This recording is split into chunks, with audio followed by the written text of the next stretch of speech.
Marco, é muito comum você ver no mercado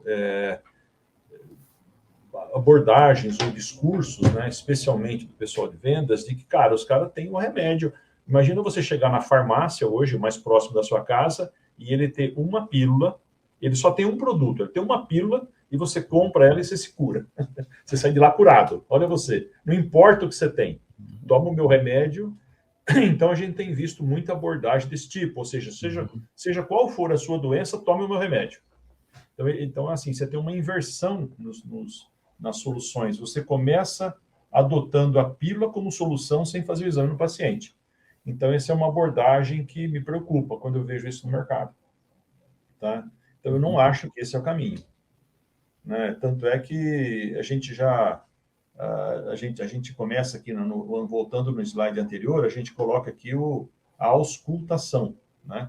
E, de propósito, está aqui o jovem doutor olhando as plantas existentes. Tá ok? Tá. Então, o que a gente vai começar a falar? Nós vamos começar a diagnosticar o trabalho, tá? Em primeiro lugar, pode parecer estranha essa pergunta, Marco, mas trata-se de uma empresa feita para durar. Agora, qual não é feita para durar, não é isso? Às vezes dá a impressão de que as outras não são feitas para durar, mas não se trata disso. Hoje em dia existe muita empresa transitória, tipo das startups, que elas são muito rápidas. Então, nesse tipo de empresa, não existe um rigor muito forte do que eles querem que resolva de alguma forma. E na empresa feita para durar, são investimentos. Você não pode fazer algo e já trocar, fazer algo hoje e trocar amanhã. Entendeu? Então, essa é uma pergunta fundamental. Qual que é o ciclo da empresa? Então, você tem que olhar isso antes de começar. Se a empresa existia há uma década e ela vai existir daqui a uma década, né, ou daqui a alguns anos, ela é uma empresa feita para durar.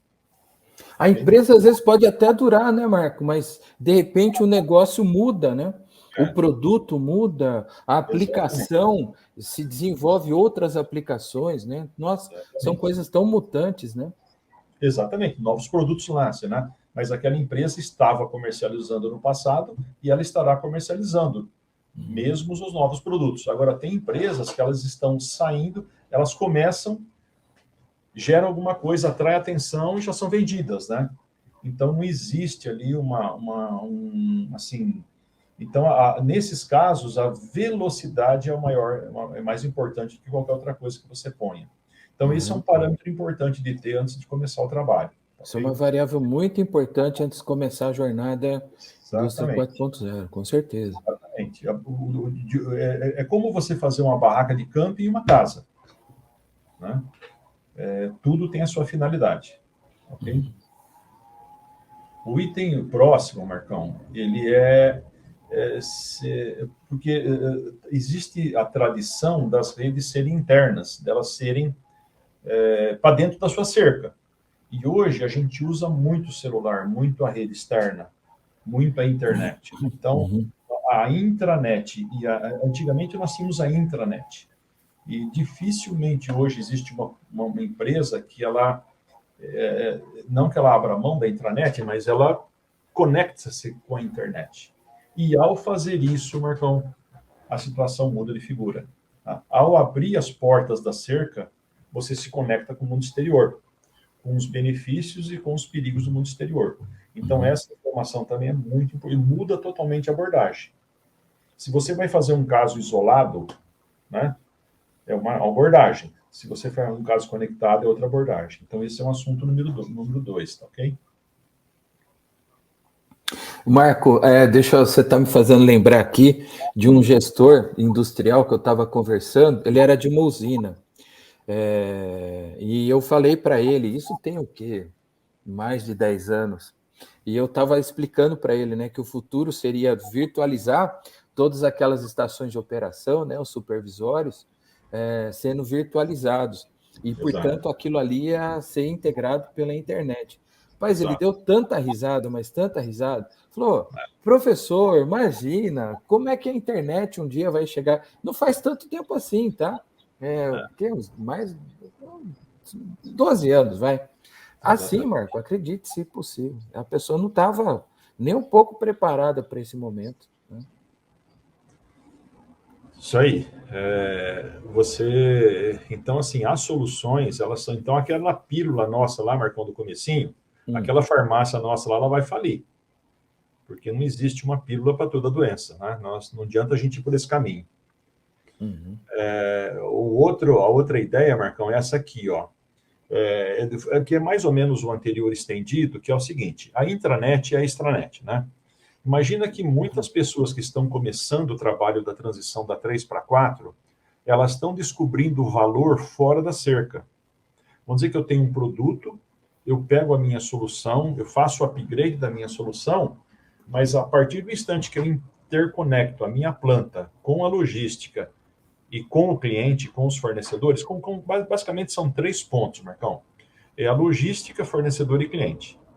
Por exemplo, eu posso ter economias sensíveis, né, especialmente agora na época de combustíveis altos. Todo o meu projeto pode se pagar na economia de combustível da logística, para você ter uma base. Tá? Então, a gente deixa de olhar só dentro da planta. Se eu usar o almoxerifado do meu fornecedor, ou o meu cliente usar o meu almoxerifado, de repente, meu produto agrega valor. Isso pode dar um payback muito expressivo.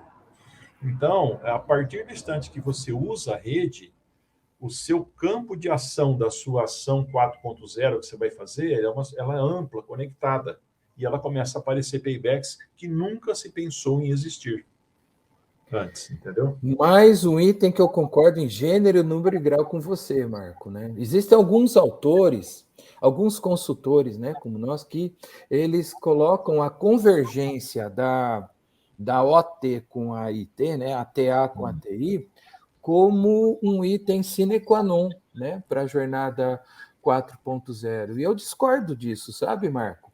Tá. Porque, principalmente, os que eu comecei a fazer há alguns anos atrás, nós encontramos valor exatamente da cerca para fora. Isso, exatamente. Né? Exatamente o que você está falando. Então, pô, por que eu vou priorizar a convergência das tecnologias se aquilo ali não vai me trazer valor por hora? Então, se eu estivesse pensando num plano diretor de automação, é óbvio que isso daí era realmente um objetivo, né? Lembra quando a gente fazia isso no passado? A gente, claro, a gente queria. Mas agora a gente tem que estar olhando para os objetivos do planejamento estratégico. E uma outra coisa também, Marco, acrescentando, né, da minha experiência, né, toda hora a gente está aprendendo disso que você está falando, é que às vezes o cara da automação, Marco, ele não está preparado para enxergar isso, né? Às vezes ele conhece bem os supervisórios, os controladores, a instrumentação, ele tem aquilo ali na ponta do dedo. Mas aqui precisa um componente de gestão e principalmente de inovação, que nós, né, eu posso chamar nós, né, nós somos engenheiros de automação. Só que assim, a gente, né, desenvolvemos a perna esquerda, a gente chuta com a direita, com a esquerda, então a gente entende de gestão de portfólio, a gente entende de gestão de programa, a gente entende de inovação, né? Mas não é o caso de muitos engenheiros de automação que você encontra no mercado. Ele acha que a jornada indústria 4.0 é ele colocar um MES, colocar um historiador, buscar a convergência do historiador com o ERP. A gente vai... Ok, e qual é o valor que você vai encontrar nisso? Ainda não sei, vamos ver como é. Então, né? Então, concordo, gênero, número e grau. Às vezes o valor está lá fora. E essa turma da inovação, Marco, eu tenho visto no mercado, eles estão, assim, munidos de muitas ferramentas que a turma tradicional da automação e até da TI, né? Estou falando só da automação, mas eu vou incluir aqui a TI, não estão preparados. Né? Então, essa turma da inovação está dando um show de bola aí, principalmente em processos, em negócios disruptivos, né? Que é justamente onde a gente acha valor. Manda lá. Marco, eu tenho, assim, nós estamos aqui no slide 5, eu vou voltar um pouquinho só, vontade. Para a gente ver aqui o anterior, aqui tem uma pergunta. Vamos integrar? Né? No slide anterior. Aí eu volto aqui na nossa cerquinha e vamos integrar. Então, o que acontece? O que eu tenho feito, Marco, nos meus clientes? Eu tenho apontado onde estão os maiores paybacks, buscando esses paybacks para fazer o dentro da cerca. Não sei se você me entendeu. Eu quero fazer alguma coisa aqui, não dá, eu expando um pouco o limite, trago o payback, porque lembre-se, você não pode trabalhar com coisas separadas, senão você tem um cara olhando aqui e um cara olhando lá, eles têm que conversar. Você volta no problema antigo, você usou a tecnologia parcial. Então, você tem que integrar. Então, você vai ter que integrar essa nova com velha. Então, os paybacks que você precisa para cá podem vir dali, entendeu? É só eu fazer o trabalho mais extenso, envolver as áreas, e eu pego essa área que era de cá junto com a de lá e o payback sai. Excelente. Aí eu resolvo a integração, que é a pergunta que está aqui no texto, no slide, entendeu? Excelente, muito bom, mano. Então, ou seja, a gente tem como, usa isso a seu favor, tá? Isso não deixa de ser um problema. Isso é parte da solução. E só que a nossa farmacinha lá, Marcão, ela tá morrendo, aquela da pílula única, né, cara? Mas vamos mostrar aqui outro ponto. Outra coisa, Marco, que tem, que a gente olha com carinho aí, se o que você vai usar já existe no mercado ou você vai ter que desenvolver. Tá? Você vai comprar um terno pronto ou você vai no alfaiate? Tá? Essa é uma grande pergunta que muda. Vamos supor, Marcão, você mora em Campinas, você vai a São Paulo. Você vai pela Bandeirantes em Anhanguera ou vai pelas trilhas com off-road? Né? Então, quanto mais você usar o que já tem, entendeu? Ela pode ou não ser uma vantagem. Eu tenho clientes que não tem como copiar de ninguém. Eles têm que fazer tudo, eles são próprios, né? O processo deles eles não têm de onde copiar. E tem clientes que aproveitam quase tudo que tem no mercado. Então, essa também é outra que, lembrando, Marco, que se você pegar um terno pronto, né, você pegar uma solução pronta, você tem que integrar ela. Tá? A solução, ela não vem, nós precisamos pôr uma palavra diferente aqui. Uma coisa é ela estar, a palavra pronta não é adequada, Marcão, uma solução próxima que tem que ser integrada, entendeu? Sim, sim. Eu gosto muito desse teu jeito de explicar, Marco, né? Nós adultos gostamos de aprender por analogias, né? Isso. E você usa metáfora em tudo que você... Eu adoro isso. E é uma forma que a gente leva para a vida, né? O jeito que você está fazendo analogia é ótimo. Exatamente, Marcão. Você vai comprar alguma coisa no mercado que você vai ter que pôr no seu guarda-roupa, tem que comprar um cabide, alguma coisa você vai ter que gastar. Tá? Não existe nada que você compra, sai usando e aquilo resolve o teu problema. Só se o teu negócio for muito pequeno. Vamos dizer que você seja uma empresa de transporte. Você vai contratar o Uber, ali está pronto os relatórios. Tá? Mas das duas formas você tem que integrar. Perfeito. Tá? Então, ou seja, a nossa farmacinha da pílula única lá, Marcão, acho que podemos fechar, né? Com certeza. E agora tem uma nova variável, Marco, que eu não sei se nas suas consultorias você encontrou pela frente, que é além daquela tradicional que a gente conhece, agora a gente tem a automação as a service, né? Às vezes a própria indústria pode optar em não ser ela a dona do ativo. Ela contrata aquilo como um serviço. Você já encontrou o caso?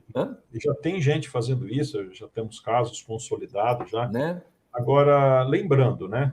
Tudo tem que ter aí alguém, se ele não faz, alguém tem que fazer. Tem que integrar, né? Ele pode até se isentar, ele pode até terceirizar uma parte maior do todo. Ele pode não terceirizar uma parte ou em 100%. Mas alguém tem que fazer. Excelente. Ele não elimina a atividade, ele terceiriza, ela continua existindo em outro local. Né? Quando alguém, entendeu? Alguém sai da sua família, monta outra casa, mas você continua ligado a ela. Você vai depender de alguém, né? Então você tem que ter muita confiança, o que é possível hoje em dia, ok?